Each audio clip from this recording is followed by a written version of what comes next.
Co- Comme tous les lundis, nous avons rendez-vous avec Terra Cultura et Damien Lafont, rédacteur en chef de Terra Cultura. Terra Cultura, je le rappelle, est un magazine euh, créé par des photographes répartis un peu dans le monde. Avec nous, Damien Lafont, donc le rédacteur en chef. Bonjour, Damien. Bonjour Frédéric. Rappelez-nous vite fait, je l'ai décrit peut-être très mal, ce que c'est que Terra Cultura. Je sais que nous, on a rendez-vous tous les lundis pour le dossier qui est publié justement le lundi. C'est quoi? C'est une association, c'est ça? C'est exactement ça, c'est une association qui est un média indépendant avec lequel on a pu regrouper quelques photographes qui sont des correspondants un petit peu partout dans le monde et avec qui on travaille sur l'élaboration d'articles, alors qui concernent l'environnement au sens large, la vie sauvage et tout ce qui est culture et tradition du monde. Et puis ces photographes avec lesquels on se concerte régulièrement font des propositions, on travaille ensemble. C'est un vrai petit travail d'équipe où chacun a son activité et puis ses objectifs aussi pour créer de beaux articles qu'on s'engage à publier tous les lundis. Voilà, donc d'où ce rendez-vous que nous faisons ensemble pour faire découvrir vos dossiers. La semaine dernière, je le rappelle, nous étions en Malaisie, dans les grottes de Batu, un lieu de pèlerinage hindouiste, avec donc de très belles photos, forcément, hein. Quand on est une équipe de photographes, on se doit de proposer quelque chose de chouette. Et effectivement, c'est beau pour les yeux, c'est bon pour les yeux et le moral. Vous êtes très sensible à cette région du monde, vous y naviguez souvent. Et vous connaissez la ville dans laquelle on va se déplacer. On va aller un petit peu plus bas, en Asie du Sud-Est. Cette semaine, le dossier nous parle de Singapour. Singapour. Singapour, une ville, mais qui est une ville-État, un peu comme le Vatican ou comme Monaco, mais bon, on est sur une autre dimension là. C'est un petit peu plus grand, ouais. C'est vrai que j'affectionne depuis presque 20 ans maintenant l'Asie du Sud-Est. J'ai eu l'occasion de parcourir Singapour plusieurs fois. Et c'est un endroit qui est assez spectaculaire en termes d'architecture et puis de composition quand on le compare à d'autres villes d'Asie. Alors c'est vrai qu'il y a beaucoup de villes en Asie qui se développent beaucoup, de grandes capitales, mais cet État qu'on appelle cité-État insulaire, qui se trouve au large du sud de la Malaisie, est très particulier parce qu'il est organisé de façon un peu différente. Il n'est pas si petit que ça, et en plus de ça, c'est un endroit, voilà, comme on dit, prospère financièrement. C'est un centre financier, on va dire, mondial où on retrouve beaucoup d'expatriés qui viennent de partout dans le monde pour travailler avec de grosses entreprises. Et il y a ce côté très sécurité aussi qu'on va retrouver à Singapour. C'est très cadré, c'est relativement, on va dire, propre et sain quand on y va. C'est multiculturel aussi. C'est vraiment une ville qui est très intéressante.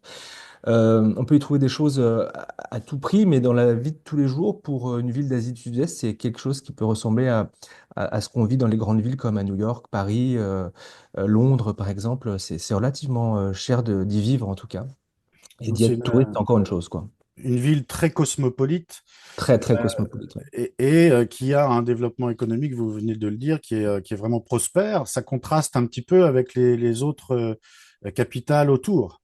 Ah bah, moi qui vis une grande partie de l'année en Indonésie, euh, alors qui se développe aussi, hein, faut pas se le cacher, mais il n'y a pas ce côté village, campagne et tradition au sens terroir. Là, on est vraiment sur quelque chose de très développé, surdéveloppé, avec des hôpitaux, une éducation qui fait partie de la meilleure du monde, quoi. On connaît la méthode mathématique de Singapour, on connaît aussi euh, le côté travailleur des Singapouriens.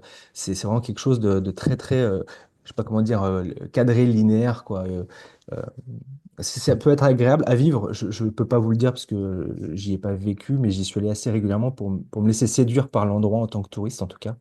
Et moi, ce qui m'a vraiment intéressé, c'est de voir comment ils ont pu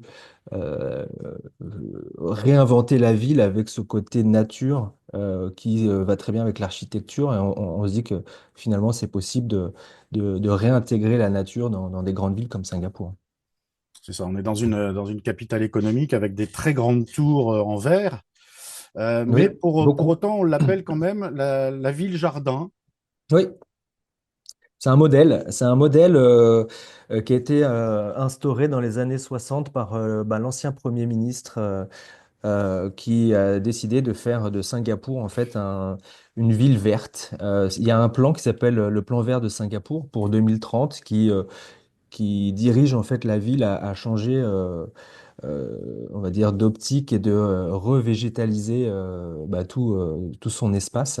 Et c'est ce qu'ils ont commencé à faire, à planter des arbres un petit peu partout et à mettre des plantes aussi sur les tours, qui deviennent des tours végétales et ça donne une architecture magnifique et avec un intérêt pour les habitants de la ville.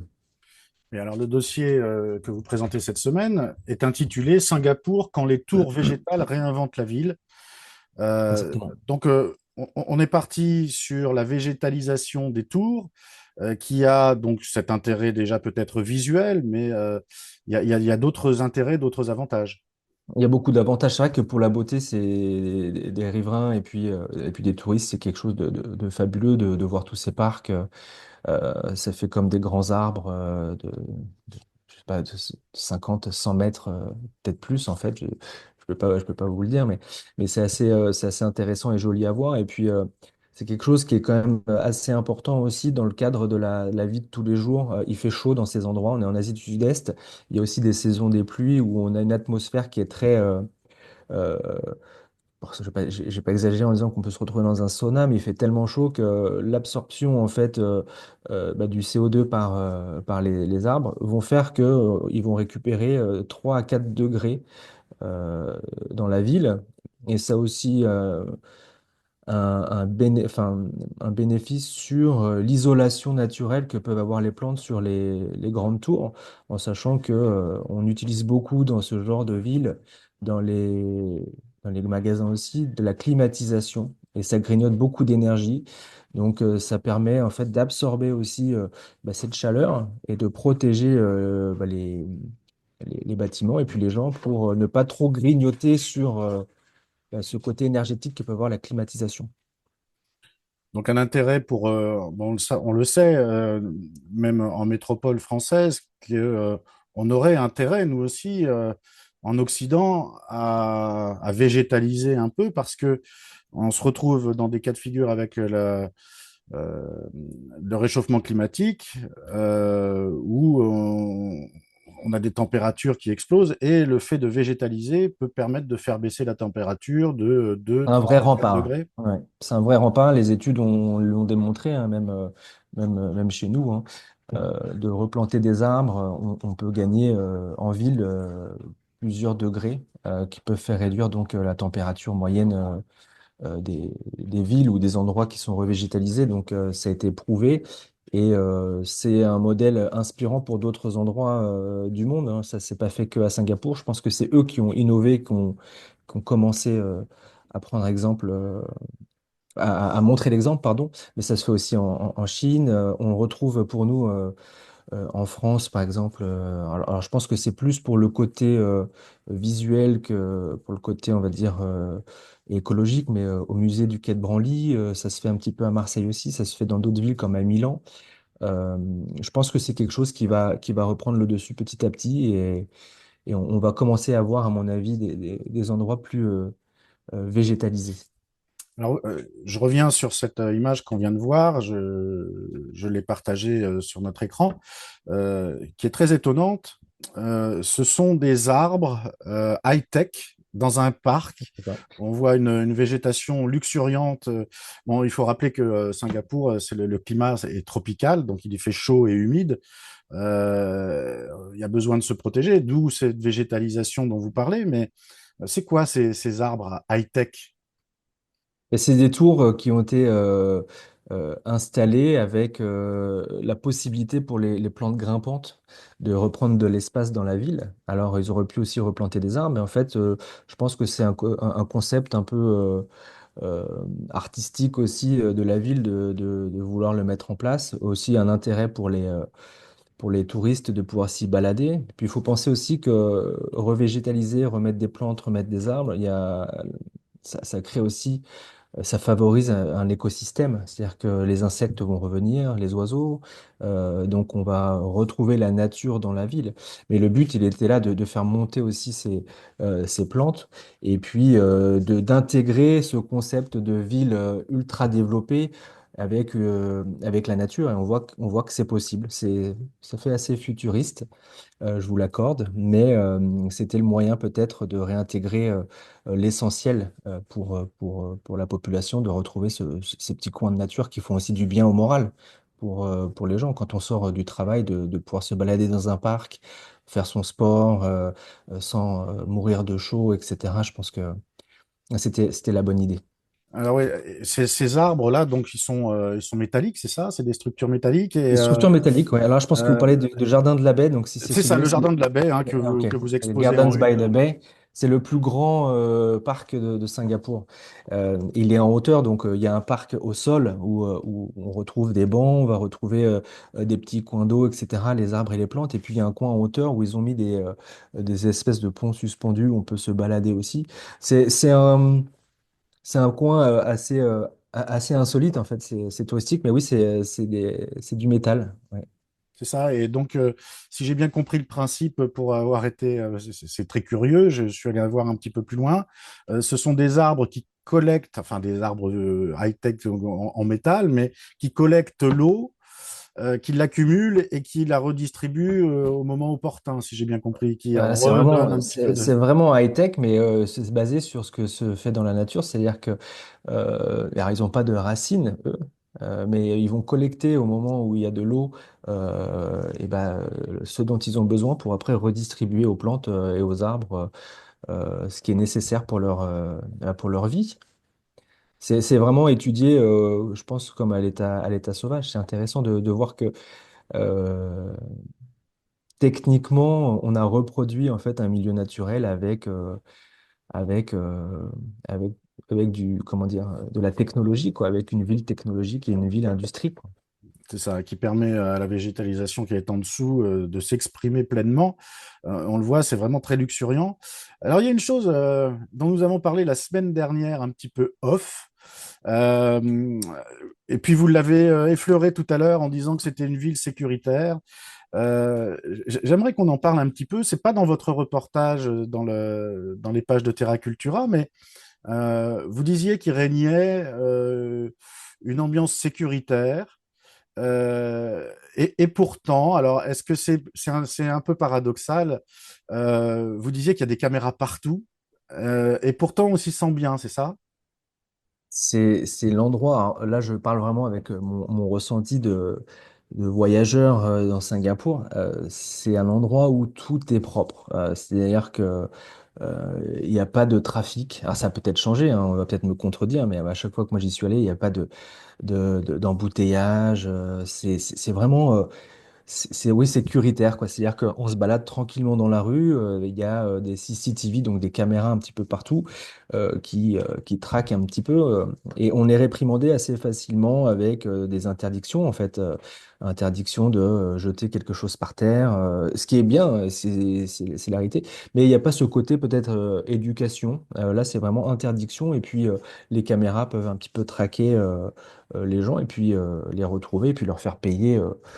Une amende pour ça, pour le fait de cracher, par exemple, jeter un chewing-gum, etc. Et c'est pareil dans le train. Alors, ils ont un système de ferroviaire et puis de métro, etc., qui est assez développé. Et quand on est dedans, c'est climatisé, c'est vraiment bien rangé, il n'y a pas de débordement. Euh, ça fait un peu vraiment ville futuriste où on voit les gens qui rentrent, qui sortent. Mais finalement, on s'y sent bien. Mais une fois de plus, on s'y sent bien en tant que voyageur pour regarder, pour voir comment ça se passe dans la vie de tous les jours. J'imagine que ça peut peut-être être assez oppressant. Et j'imagine que certains Singapouriens pourraient le dire, que le cadre de vie est oppressant avec euh, une demande de travail assez conséquente, une vie peu évidente malgré les bons salaires, j'imagine. Quelque chose d'assez oppressant, je crois. D'accord. Alors donc d'où ce besoin un peu de nature quand on sort du travail, comme vous le disiez tout à l'heure. Ouais, mais moi, ce que je retiens, c'est vraiment de rentrer dans ces métros et puis de voir les gens connectés directement. et ouais, il y a une déconnexion à la nature peut-être, mais pourtant il y a tout ce qu'il faut. Il y a de très beaux complexes pour faire du sport, pour aller au théâtre, enfin pour voilà, les grands malls avec les grandes marques. Il y a tout pour, voilà, pour sortir, en fait. Il y a des beaux restaurants, il y a des quartiers plus traditionnels aussi, avec voilà, de cultures différentes. C'est très, très intéressant.